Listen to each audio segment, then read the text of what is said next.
George? She's actually going to be running a little bit late. Okay. Um, so she has actually texted myself and Dr. B Coates to ask if we would start the meeting, and she will pop in. So I am actually I actually had to move myself. I'm actually in the office, but I'm in the boardroom. So I had to like kind of shift offices real quick.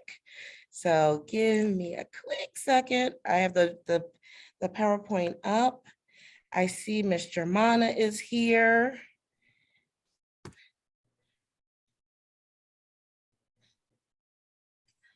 Okay. So Miss Germana, are you there?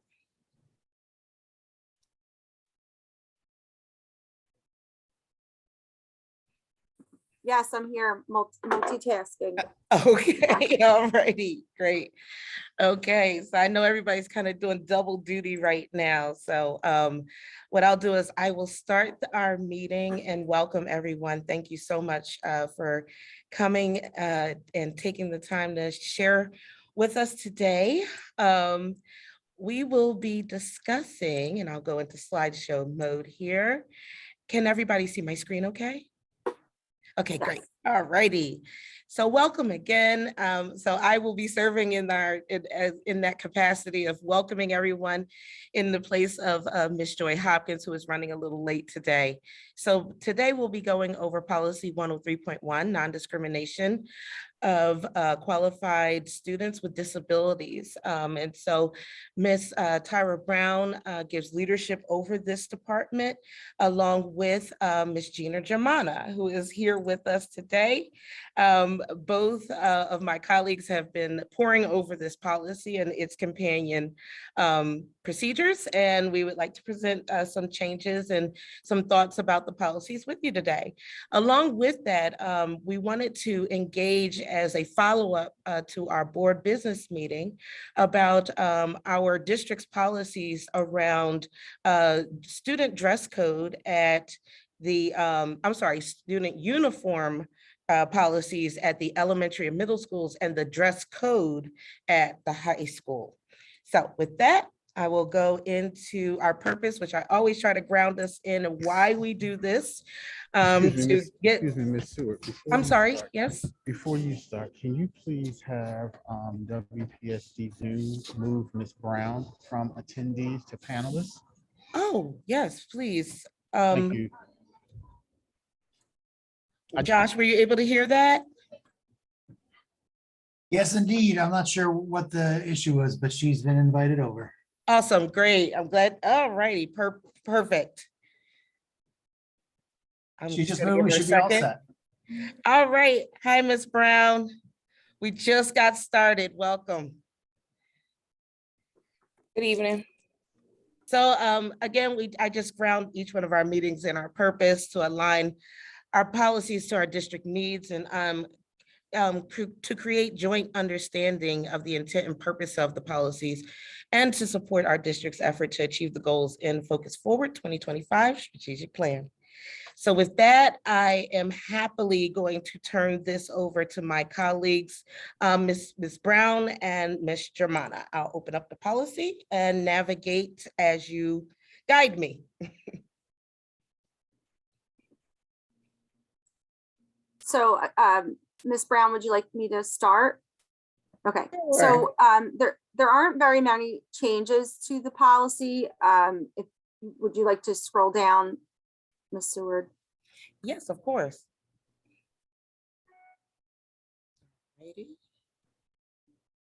So, and I'm just going over the policy, not a change, so you can find the first change, but the policy covers non-discrimination. So non-discrimination for activities, academics, extracurricular. It goes over some of the evaluation procedures, and then for protected under IDEA and the 504 agreement, and then also discipline. So it covers a lot of areas for students who are identified with a disability. in this one policy. You can, Mhm. okay. So right here, it's just a wording change, a title change as to follow with the restructuring that we made in the district this past year. So the Office of the Special Education Department is now part of the Academic Services Department, and the leader of the Academic Services Department is the Assistant to the Superintendent of Academic Services, or their designee, which you know, it would fall under me or pupil services, but the head of special education services would be the assistant to the superintendent of academic services. So that's that change. Are there any questions or comments on that item? Okay, moving forward.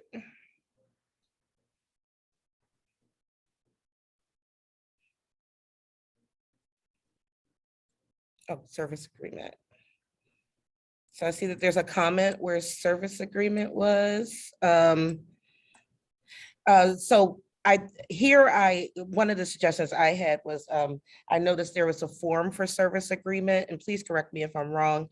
And if there is, that we should perhaps refer to it in this section.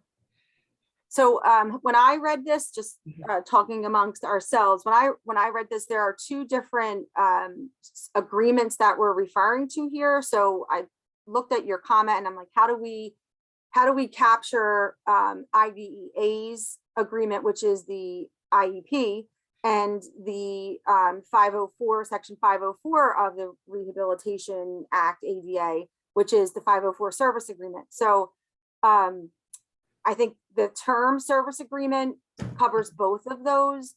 And then if you, the footnotes in here, they follow Pennsylvania school code, which is like, takes IDEA and 504 ADA and kind of does a summary of like the protections that students with disabilities have under both plans. So to me, right, it's a little confusing service agreement if you're not familiar with 504, and that's called a service agreement, and then the difference of IDEA. So I wasn't sure what to do, or do we link the definition of a 504 plan here and the definition of an IEP? That was my wondering too there. Gotcha. So, I mean, one of my suggestions was whatever clarifying language we could add here around what a service agreement is, at least a high level definition of what it is. And then we refer to the actual form if there is an actual form for it. That would provide clarity. Any thoughts on that? I think, and it does describe, either agreement will delineate the appropriate aid services, accommodations, and then provide a student with FAPE. In a 504, 504s aren't covered under IDEA, which is FAPE. So it's funny. It's a funny policy to me, because 504, you know, that's the difference between a 504 agreement and IDEA is that, well, one of the differences is that FAPE, but it does talk about that. It does talk about, in this policy, parents, in both instances, parents have to consent to the services. It even goes as far as to say in the footnotes who has to be on a 504 team.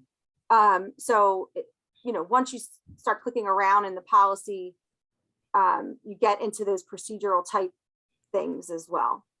Okay, and is there a separate procedure that perhaps we could just refer to, and then Link to it that. actually goes into more detail on it, and then we can, you know, again, provide more clarity, but it sounds more procedural than policy.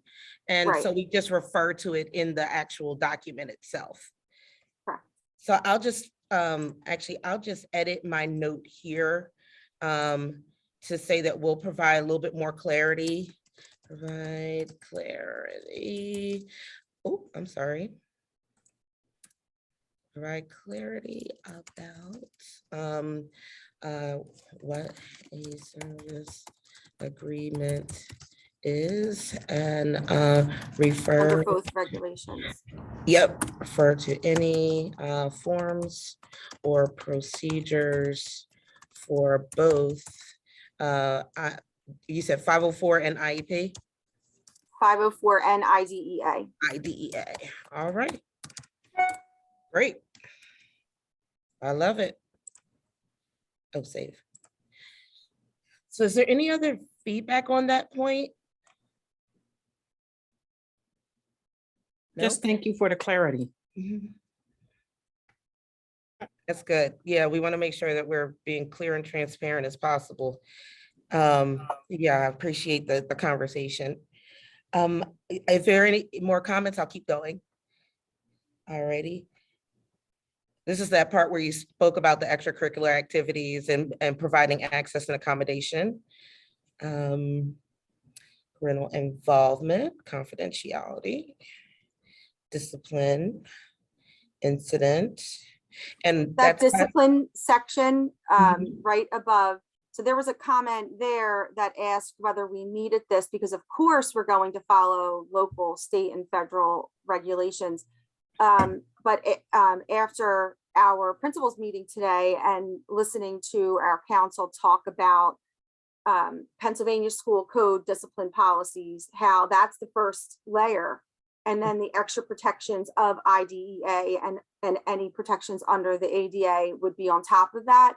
So I do feel like leaving this in there gives clarity to anyone, principals, school staff, others, clarity on whether you are a student with identified with a disability or not. All of these discipline actions apply to you, but then under federal regulations, you may have extra protection. So I think it's important for everyone to understand that they all apply to all students, and then some have extra protections. Okay. Are there any questions on that point? All righty, hearing none, I will continue on. All right.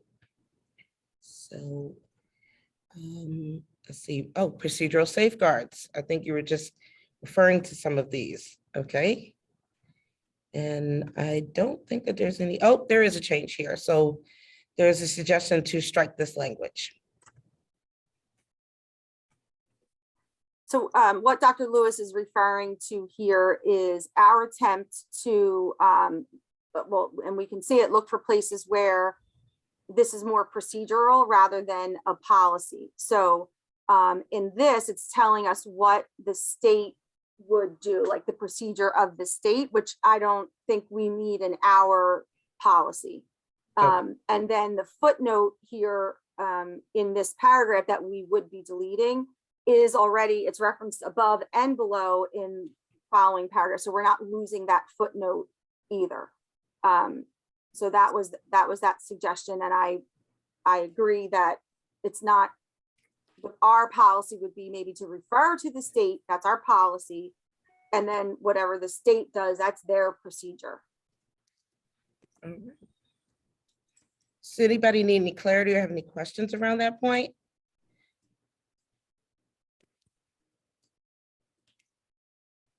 Okay, all right, hearing none, I'm going to continue on. Formal due process hearing. See complaint procedure. And then I see the steps here, we have not changed there. I don't think we have any more changes, but Okay. I'm just gonna slowly scan in case somebody has a question or something jumps out at someone that they would like clarity on. Again, this document is open to everyone and they can provide comments to board policies at wpsd.k12.pa.us.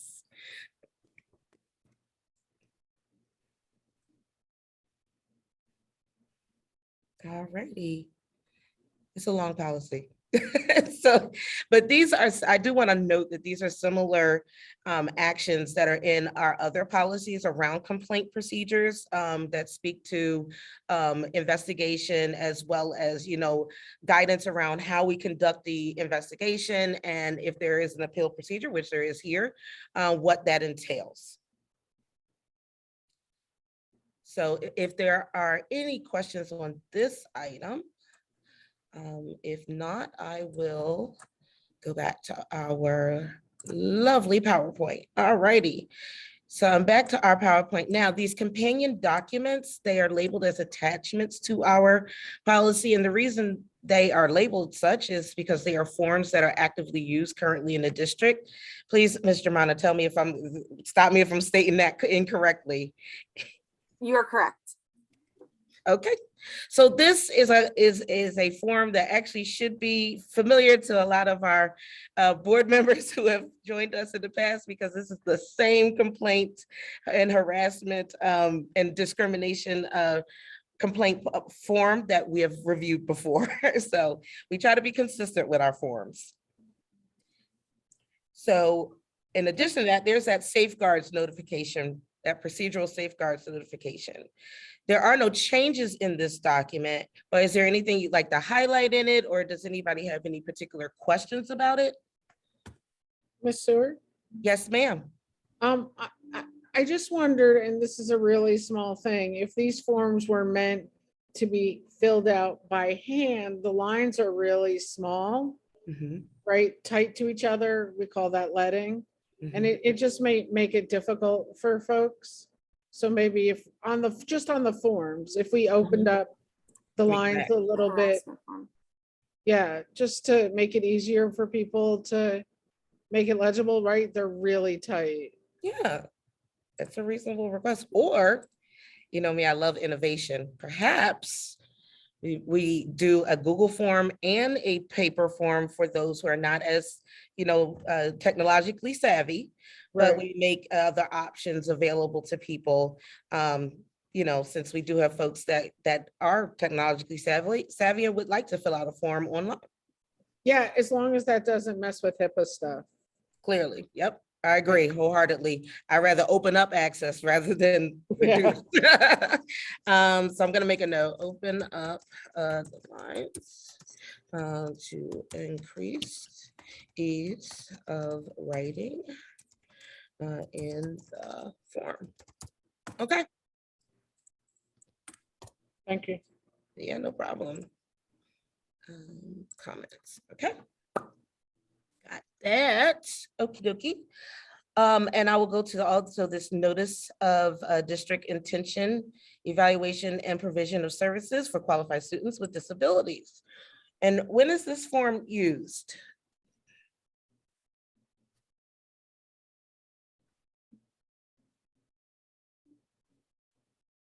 So if, Okay.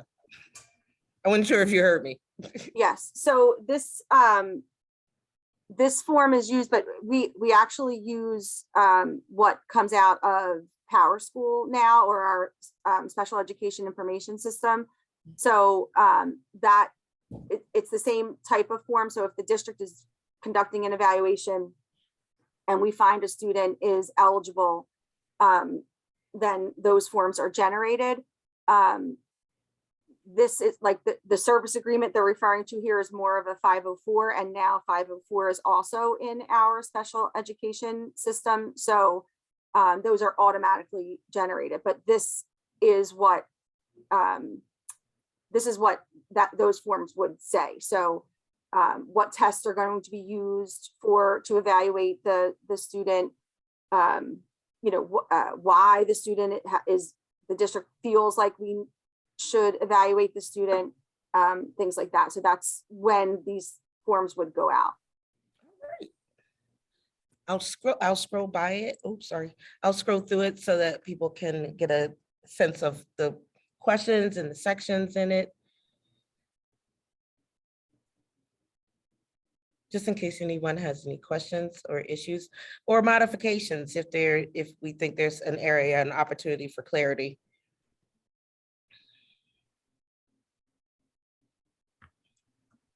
Okay, Seeing none and hearing none, I will go to our last one. And now Which is- just to our Power School special programs, our special education information system now has electronic signatures built in. Mhm. So we're even able to email forms to parents and they can sign electronically as well. That's awesome. Alrighty. I'm just gonna scroll through it in case anyone has any questions or comments. All right. Oh, and then we have this. Hello, district use. So this is for internal use part. Okay. All righty. And that concludes policy 103.1. I am just gonna pause this on the sharing right now. And oh, hi, Miss Hopkins. Welcome back. So I'm just gonna pause this on our share to open up and provide opportunity for questions and comments. No. All righty, hearing none. All right, thank you, Mr. Mana and Ms. Brown. I greatly, greatly appreciate your time and effort on this policy. I would like Ms. Hopkins, I would like to acknowledge that we do have our student rep from our school board joining us this evening, Mr. Paul Vandy. Welcome, Mr. Vandy. We're so happy to see you. So you get a look behind the iron curtain of how we think about and talk about our different policies of the district. So I hope to hear your voice, and I feel like I'm going to hear your voice in this next section that we're about to talk about right now. So Ms. Hopkins, I happily turn it over to you to lead us in discussion about our school district policies around a uniform dress code for elementary and middle school.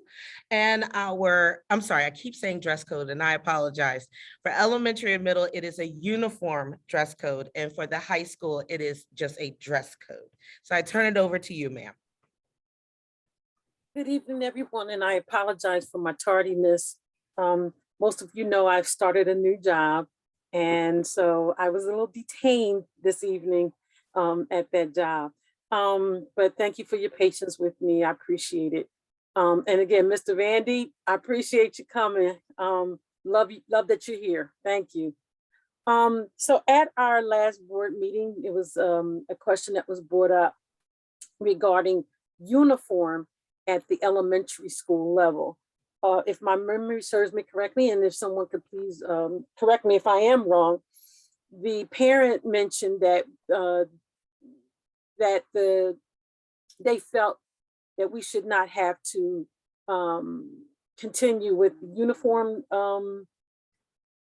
uniform policy with the students because during COVID, the students did not have to use the uniform dress code policy, and they were able to come in lay clothes.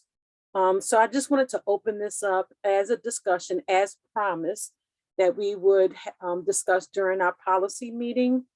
Ms. Hoff has graciously informed me that this conversation comes up every 3 years. And so, you know, I welcome this conversation again if we must. So if anybody wants to have a discussion, let's.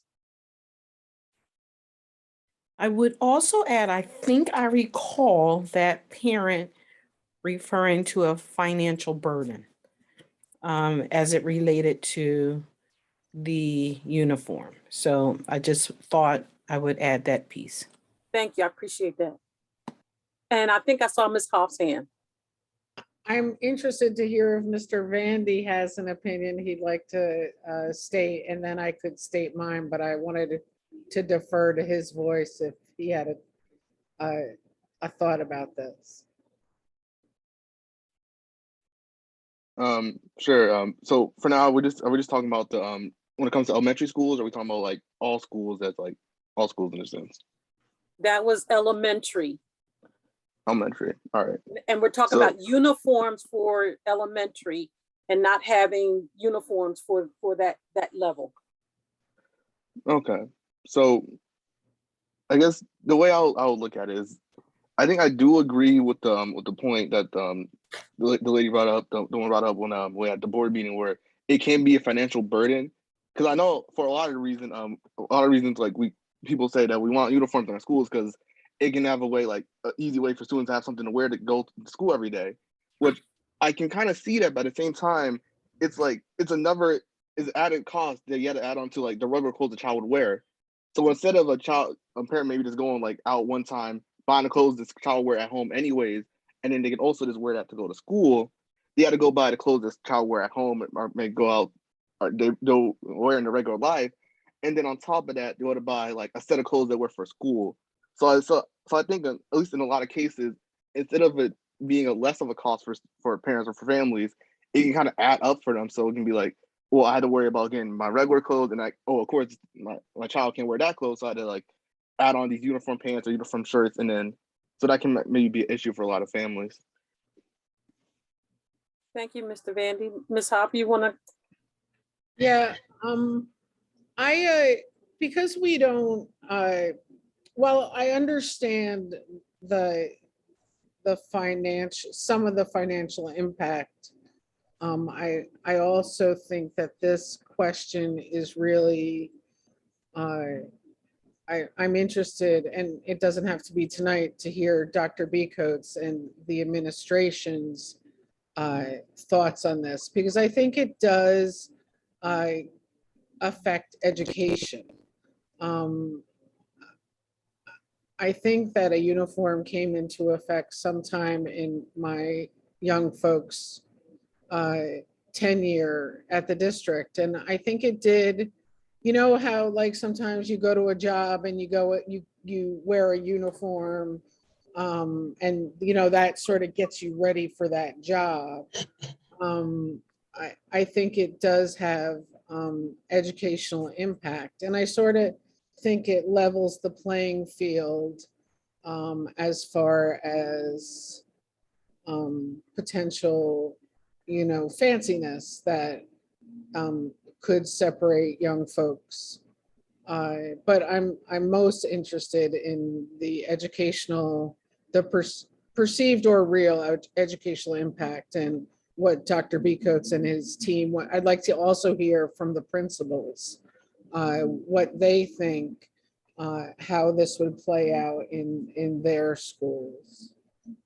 So one of the things I think we can do is we can definitely at our next principals meeting have this discussion, and then maybe at the next policy meeting, if needed, have some of the principals also on the discussion. I think that would be great. I would just like to understand if any board member knows why we instituted the policy. I remember. Why something is in place. That just always helps in my mind. And then I will probably also ask Mr. Lewis, our researcher, just to find some information on uniforms, because I think there are two sides of this coin. Some people will say that uniforms matter. Some people will say uniforms don't. So it's just interesting to know, is there anything out there that really speaks to uniforms and their impact on the educational program? I just want us to cover all bases, and I definitely understand the piece of the financial burden. I know in some schools they do have, and I've actually seen it, they do have what would I call them, gently used maybe uniforms that have been cleaned, and there are some I'll just say in inventory in some of our schools.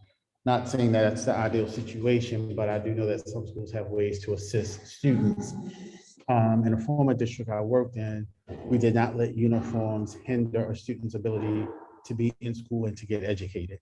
So if a family could not provide a uniform, that did not hinder them being in attendance and being in the building. So I think we can definitely do have more discussions about this as we continue to move forward. That's my thought. Thank you, Dr. Becoats. And I also want to add to that, I was given a text from a board member that is not present, who asked if possibly if the district could host a survey to the parents regarding this topic? Or is that not possible? I mean, just, let us know, then we can go another route. But we were thinking to just survey parents to see if possibly this may be something that they want or not.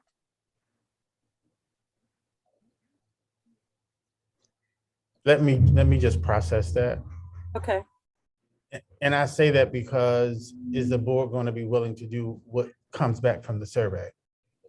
Because I think it doesn't. I'm willing to do what the board, what the parents are saying, what the principals are saying, what the district is saying. I'm willing to make a motion on that if need be. So I think we still have some work to do. My only concern about the survey is getting the responses back. So we would just have to think through what does that look like from families to make sure that we provide ample time and that we have a good sampling or a good response rate at the elementary level. Because that's the level that you're talking about seeking parent information, right? Is that Was at the elementary level? Yes, sir. That was the Okay. only request from the parent that was on the call. Well, wouldn't we do due diligence and check K-8? Because 7-8 has a uniform also. I'm gonna leave that up to Dr. Beatcoats or to Miss Brown, either one of the two, to just determine whether this is what they want to go that route. Right now, I'm just addressing what was asked.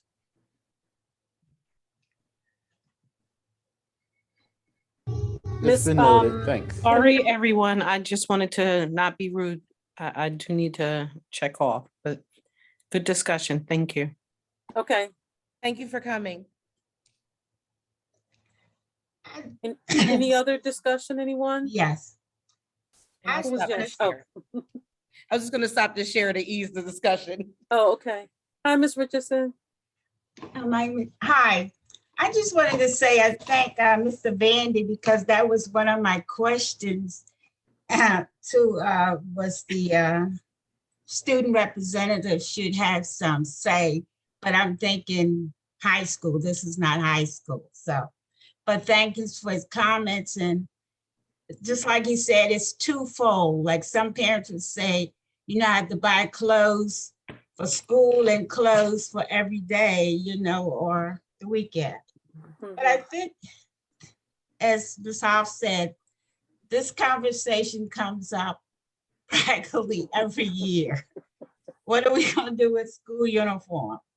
And I think we really need to dig a little deeper before we say, yes or no. Just go in and see what we can come up with. I don't know if it's really out of district, see what they're doing, just make comparison before we really jump into saying yes or no. Thank you, Ms. Richardson. Anyone else?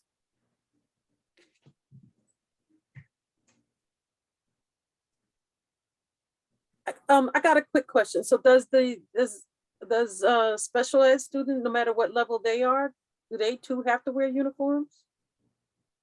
They follow the regular dress code. But I think talking to principals, that suggestion is going to address what my thoughts are on it, which are coming from an ES background, that's typically something that's a trigger right away, where somebody's out of dress code. It's just another policy form issue that I hear, through the halls. You don't have a uniform shirt on, you don't have the right pants. Because when students aren't in dress code, we're bringing it up. So we'll get to those concerns and those questions by talking to the folks that were suggested this evening. So I'm looking forward to that dialogue. Okay. Thank you, Miss Danielle Seward, number 2. Anyone else? I'm sorry, Mr. Munn, I had to play. Any other comments? Okay, I'm sorry, where are we now on our agenda? We're actually at adjournment. Yeah, okay. All right. Does anyone have any other comments, questions regarding the agenda? And if not, I will see everyone next month, policy-wise next month. Have a good evening, all. Bye, everybody. Bye. Bye, everyone.